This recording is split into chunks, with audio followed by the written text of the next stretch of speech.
So tignan po natin kung saan lamang po kayo maaaring lumipat na area. Kung makikita po ninyo dito sa box po na to, makikita nyo po yung mga area na dapat nyo lamang lipatan. Halimbawa, kung nagtatrabaho po kayo dito sa metropolitan area, halimbawa kung ang employer po ninyo ay registered sa Seoul.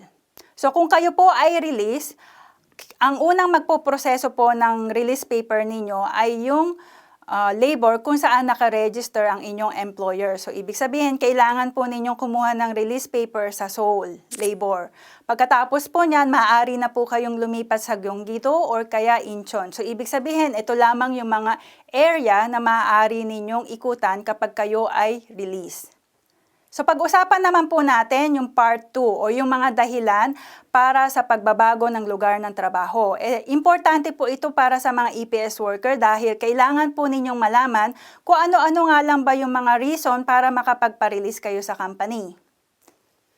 Pagbabago ng lugar ng trabaho dahil sa pinsala, sakit at iba pa. Ito po yung tinatawag po nila na pagpaparelease due to medical reason. Gayunpaman, itong kaso po na ito, halimbawa kung magpaparelease po kayo due to medical reason, napakahirap po magpa-release. Marami sa mga OFW natin ang nais magpa-release dahil sa medical reason. Kaya lang talagang mahirap pong magpa-release kapag ang reason po ninyo ay pinsala, sakit at iba pa. Bakit?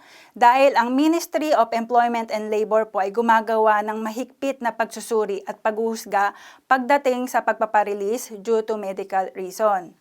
Isa pa pong nagpapahirap po dyan, kapag kayo ay magpaparelease due to medical reason, kinakailangan po ninyo yung opinion ng doktor at the same time, yung opinion ng employer po ninyo. So halimbawa, kung kayo po ay nagkaroon ng sakit at binigyan kayo ng medical certificate ng inyong doktor na sinasabi doon na ang inyong sakit ay hindi na maaring ipagpatuloy yung trabaho ninyo doon dahil yung environment ng company ay talagang masama para sa kalusugan ninyo, kinakailangan po ninyong lumipat ng ibang posisyon. Kaya lang, due to company management, nahihirapan po yung company na ilipat kayo sa ibang lugar ng trabaho or ilipat kayo sa ibang position or kaya sa ibang department. At hindi din kayo pinapahintulutan na kumuha ng bakasyon. By that time, maaari po kayong mag-apply para sa pagbabago ng lugar ng trabaho. Gayunpaman, kahit po na meron po kayong medical certificate na galing sa hospital, hindi po ito ibig sabihin ay maaari na kayong magpa-release. Kahit po kayo ay merong hawak na medical certificate na galing sa hospital, kinakailangan nyo pa din po yung pahintulot ng employer po ninyo. Mga dahilan ng pagbabago ng lugar ng trabaho na inihayag ng Ministry of Employment and Labor.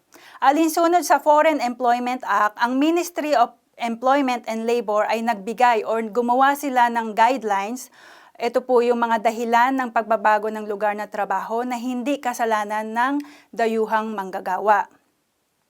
Kaya lamang po, kapag po ang kaso po ninyo ay pasok sa mga guidelines or mga reason na inilabas ng Ministry of Employment and Labor, kinakailangan po ninyo ng mga ebidensya. Kailangan po ninyong magsumiti ng mga ebidensya sa karampatang Employment and Labor Branch Office. Kapag kayo ay nagsumiti ng petition or nagsumiti kayo ng reklamo sa Ministry of Employment and Labor, kinakailangan po nilang iproseso yung application po ninyo within 15 days. Maaari po nila yan i-extend for another 15 days, total of 30 days. Kapag po ang reason ninyo ng pagpaparelease ay pasok sa guidelines or sa mga dahilan ng pagbabago ng lugar na trabaho na inihayag ng Ministry of Employment and Labor, hindi po ito counted sa release ninyo. Pagbabago ng lugar ng trabaho or aplikasyon para sa release due to suspension ng company or kaya nagsarado yung company or kaya naman humina yung company at iba pa. Yang mga reason na yan, maaari po kayong mag-apply para sa release. So tignan po natin kung ano po yung guidelines po nila, kung sino lamang yung pwedeng mag-apply. Kung kayo po ay sumasahod na mas bababa sa 70% ng karaniwan na sahod po ninyo sa mahigit na 2 buwan sa loob ng 1 taon, or kaya naman, kung ang sahod po ninyo or sumasahod po kayo ng mas mababa sa 90% ng karaniwan na sinasahod po ninyo sa loob ng 4 na buwan, sa loob ng 1 taon, maaari po kayong mag-apply para sa release. Yun nga lang po, kinakailangan po ninyo magsumite ng mga ebidensya na indicating na bumaba ang inyong sahod dahil sa suspension or kaya dahil humina yung company. Ano-ano nga ba yung mga ebidensya na maaari ninyong isumite? Maaari po ninyong isubmit yung payslip po ninyo or kaya naman yung bank account statement bago at pagkatapos po ng pagsasara or kaya paghina ng company. Kinakailangan nyo pong mag-apply ng release sa loob ng 4 na buwan pagkatapos po ng suspension or ng paghina ng company. Yung pagsasara ng company, yung nagsarado yung company ninyo or kaya na-bankrupt yung company ninyo or kaya naman natapos na yung construction or tapos na yung proyekto, suspension or at iba pa. Or kaya naman, isa kayo sa mga tinanggal sa trabaho or binigyan ng recommended resignation. Kapag kayo po ay ganito ang kaso ninyo, maaari po kayong mag-apply para sa release. Or kaya naman, kung ang company po ninyo ay nahihirapan ng magbayad ng sahod dahil sa off-season or kaya sa close season, or kaya binigyan po kayo ng recommended resignation na hindi naman kasalanan ng worker, maaari po kayong mag-apply para sa release. Yung hindi pagbabayad or yung pag-antala ng sahod or palaging delay yung sahod ninyo or kaya naman sumasahod kayo ng mas maliit sa minimum wage, maaari po yung maging reason para magpa-release kayo sa company. Sino-sino lamang po ba or ano-ano ba yung mga category niyan? Kapag po yung 30% o higit pa ng buwan ng sahod po ninyo ay hindi binayaran o delayed ng mahigit sa 2 buwan. Or kaya naman, yung higit sa 30% ng monthly na sahod po ninyo ay hindi binayaran, delayed ng 2 beses. Or mas mababa pa sa 30%. Halimbawa na lang, kung ang sahod po ninyo or yung 10% ng sahod po ninyo ay hindi binayaran, delayed ng 4 na buwan. Or kaya 4 na beses na hindi binayaran or delayed yung 10% ninyo.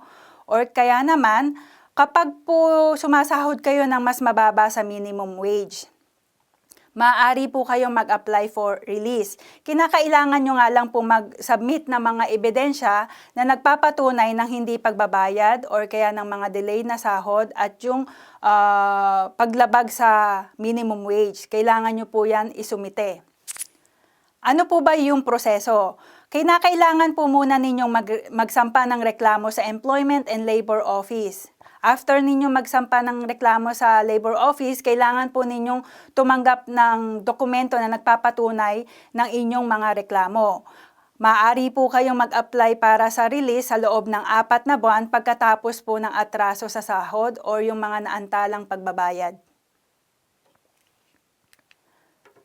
Kapag po ang employer ninyo ay binago ang inyong employment contract condition, maaari din po yan maging grounds para ma-release kayo. So, tignan po natin. Kapag po dun sa employment contract po ninyo ay binawasan ang sahod po ninyo or kaya yung oras ng pagtatrabaho ninyo ng mahigit 20%. Pero kailangan po ninyong patunayan na yung 20% na ibinawas ay hindi dahil sa pagsasara, kundi dahil sa binago po yung kontrata ninyo.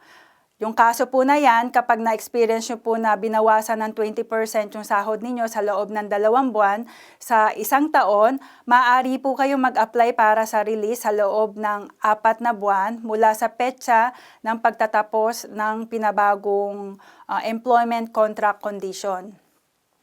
At yung kapag yung employer po ninyo ay binago yung oras ng trabaho ninyo. Halimbawa, sa employment contract po ninyo, yung oras ng pagtatrabaho po ninyo ay ginawa po niyang mas maaga ng 2 oras. Or kaya mas pinalate po yung oras ng pasok ninyo ng 2 oras nang walang pahintulot ng worker or ng EPS natin at tumagal po yan sa loob ng 1 buwan, sa loob ng 1 taon, maaari po kayong mag-apply para sa pagbabago ng lugar ng trabaho sa labor.